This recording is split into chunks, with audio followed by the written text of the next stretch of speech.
What's up, guys? It's Jordan from Fighting for My Voice. I hope everyone's having a great day. In this video, we're going to be talking about how my ADHD went undiagnosed as a child because with my apraxia of speech, it didn't represent within the typical way it would to clinicians. But prior to us getting into this video, be sure you click that little subscribe button down below.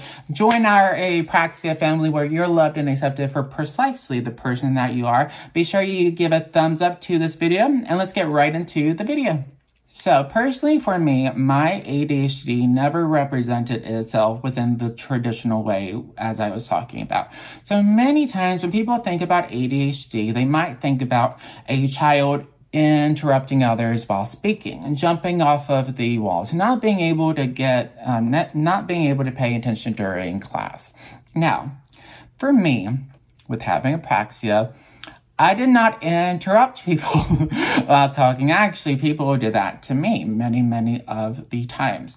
But my hyperactivity never represented itself within speech or my actions. Actually, my hyperactivity is internalized, meaning my brain races. My brain races from thought to idea. And it's basically if a person would x-ray my brain, I'm pretty sure that they would see a hamster running on a wheel who's really jacked up on Red Bull.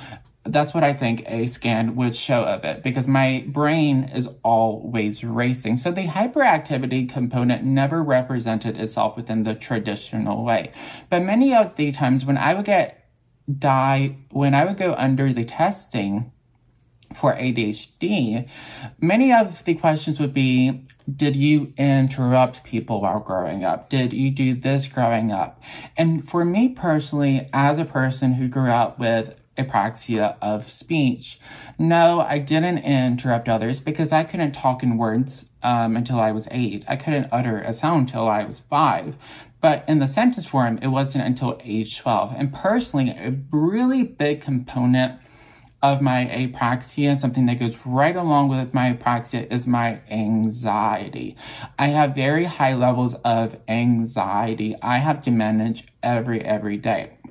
With that being said, even if I wanted to be hyper, I wouldn't display it. I would internalize my hyperactiveness because I didn't want to draw attention to myself.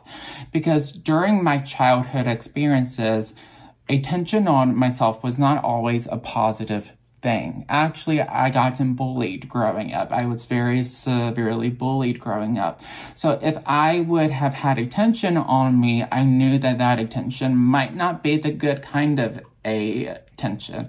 And there's some people that don't mind negative attention or positive attention, but personally, I don't like negative attention whatsoever. So I would be more likely to just be like, let's internalize everything. Also, as well, I had troubles with reading. Now, everybody thought that the reading was only due to my apraxia. With that being said, it wasn't only the apraxia, it was the apraxia that affected me with my reading, writing, and spelling. Meaning, if I could not pronounce the words yet, I could not read them yet. I could not spell them. I would read words how I would say them, so they might not be the accurate word, or I would spell things the way I would pronounce them. With my ADHD portion, I had difficulties staying concentrated while reading, keeping my eyes glued to the page so I could read line from line. I would jump down lines. But many people thought, oh, this has to be a component within the apraxia itself. It wasn't until I saw a doctor who really specialized in adult ADHD and sat down with me, heard all of my life experiences, all of my comorbidities, went through the testing with me, went through extensive testing that was like, yes, you do definitely have ADHD. However, it represents itself differently. Now, with all of this being said, I know it can be difficult for parents to accept other diagnoses. I'm not a stranger to that. I do know that it can be difficult because parents don't want their kids to struggle. But when I wasn't diagnosed with ADHD, what I honestly thought of myself is that I just wasn't as bright. I just wasn't as smart, that there was something wrong with me. Versus when I know, and now since I know I have ADHD and how it affects my brain, and now since I can work with it, I know the label. I know the treatment, and treatment for ADHD has definitely helped me. It's something I have to work every single day with, and it's something that I'm just now in the beginning stages of accepting my own self. Just like how prior I had to do all this work to accepting my APRAXIA. But we want your children, we want adults with disabilities, we want them to accept every aspect of their identity, because there's nothing wrong with being different.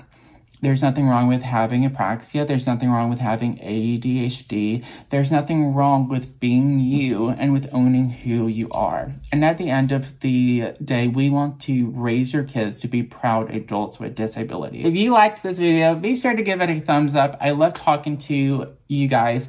Be sure you check the links down below to see my Facebook, my Instagram, my TikTok, and Twitter. Also, merch will be down below as well. You can get fun shirts, cups. I even just made a magnet for a fridge. It's really, really cute, as I want it once I get my own home. And I will talk to you guys soon. And as always, I hope this helps.